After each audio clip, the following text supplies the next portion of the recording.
বিজেপির যুব এজেন্টের বাড়িতে বোমা মারার অভিযোগের তৃণমূলের দিকে অভিযোগ অস্বীকার তৃণমূলের। সোনার গয়নায় নারীর প্রথম পছন্দ অলংকার, যশোহর রোড, বাটার মোড়, বনগা। উত্তর 24 পরগনার গোপালনগর থানার শ্রীরামপুর ফলেয়ার বাসিন্দা দীপালি শিকদার লোকসভা নির্বাচনে গোপালনগর 1 নম্বর গ্রাম পঞ্চায়েতের 101 এবং 102 নম্বর বুথে বিজেপির বুথ এজেন্ট ছিলেন। অভিযোগ, গতকাল মধ্যরাত্রে তার বাড়ি লক্ষ্য করে কেউ বা কারা একটি বোমা মারে। বোমার আঘাতে ভেঙেছে ঘরের কাঁচ, উঠোনে ছড়িয়ে ছিটিয়ে রয়েছে সত্যি। পরিবারের পক্ষ থেকে জানানো হয়েছে,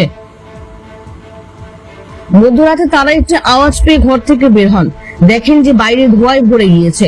বাড়ি লক্ষ্য করে দুষ্কৃতীরা বোমা মেরেছে। এই ঘটনায় আতঙ্কিত হয়ে পড়েছেন তারা। বিজেপির পোলিং এজেন্ট, যেটা বুথে থাকা হয়।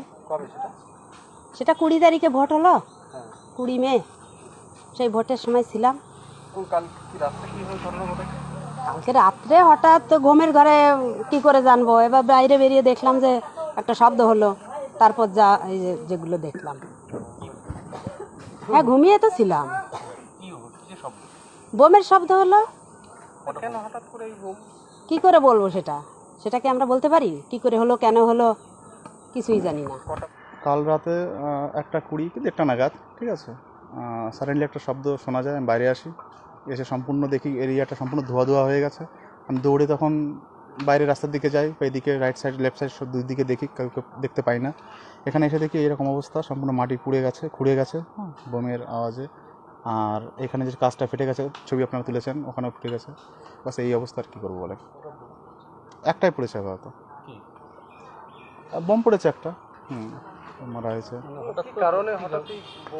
কারণ বলতে এখন কারোর সাথে সম্পর্ক তো খারাপ নেই সেইভাবে, সবার সাথে সম্পর্ক ভালো। কারণটা এভাবে উল্লেখ তো করা যায় না। এখন দুষ্কৃতিতায় ফেলেছে বলতে গেলে চলে।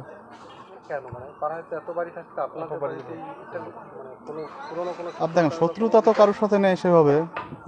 তো কী করে বলি বলেন। এখন পুলিশ অফিসার এসেছিলেন, আমরা ডায়েরি করেছি। পুলিশ অফিসার এসে অভিযোগ করেছি, ডায়েরি করা আছে। পুলিশ অফিসার এসেছিলেন, ইনকোয়ারি করে গেছেন গোপালনগর থানা থেকে। ইনকোয়ারি করে সম্পূর্ণ যা ছিল এভিডেন্স কুড়িয়ে নিয়ে গিয়ে বললো যে হাসপাতাল করবেন, সেই আশায় আসি আমরা। অভিযোগ দায়ের করেছেন গোপালনগর থানায়। অভিযোগ পেয়ে ঘটনাস্থলে যায় গোপালনগর থানার পুলিশ। বিজেপির বনগা সাংগঠনিক জেলার সভাপতি দেবদাস মণ্ডল বলেন, দেখুন, দীপালিদির বাড়িতে গতকাল রাত্রে 1টা-1:30 নাগাদ তার বাড়িতে তৃণমূল হারমাত বাহিনী বোম মারে। তার কারণ, সে ওখানে বিজেপিটা শক্তভাবে করে এবং সে পোলিং এজেন্ট হয়েছিল। তার কারণে তার বাড়িতে বোম মারে। আমরা থানায় কমপ্লেন করেছি। ওসি গোপালনগরের সাথে আমার কথা আছে। উনি আমাকে কথা দিয়েছেন যে তদন্ত করে যত দ্রুত সম্ভব তাকে অ্যারেস্ট করবে, কারণ তৃণমূলের হারমাত ছাড়া অন্য কেউ করবে না। বাড়ির লোক বলছে যে কারা মেরেছে তারা। আরে সে তো আর জেগেছিল না, তো তৃণমূল ছাড়া কারা মারবে? তৃণমূল ছাড়া কারা মারবে? আর একজন ভদ্রমহিলা, একজন গৃহবধূ, সে কি ভয়তে বলবে নাম? বলবে? এই রাজ্যের নাম বলার উপায় আছে যে নাম বলবে? যদিও বিজেপির তোলা সমস্ত অভিযোগ অস্বীকার করে পাল্টা বিজেপির গোষ্ঠীদ্বন্দ্বের দিকে আঙুল তুললেন বনগা সাংগঠনিক জেলা তৃণমূল কংগ্রেস সভাপতি বিশ্বজিৎ দাস। তিনি বলেন, ওখানে আমরা ভালো ভোটে জয়ী হয়েছি, এসব কোনো প্রশ্নই নেই। এটা বিজেপির গোষ্ঠীদ্বন্দ্ব।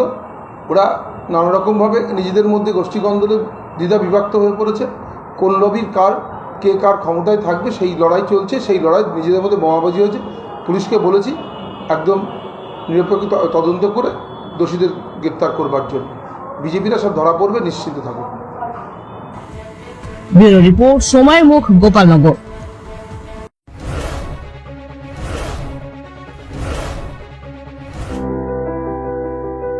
We manage all type of tour and travels,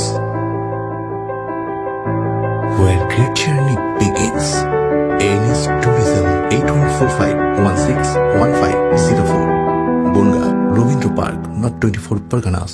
সোনার গয়নায় নারীর প্রথম পছন্দ অলংকার, যশোহর রোড, বাটার মোড়, বনগা। মোবাইল 9733901247।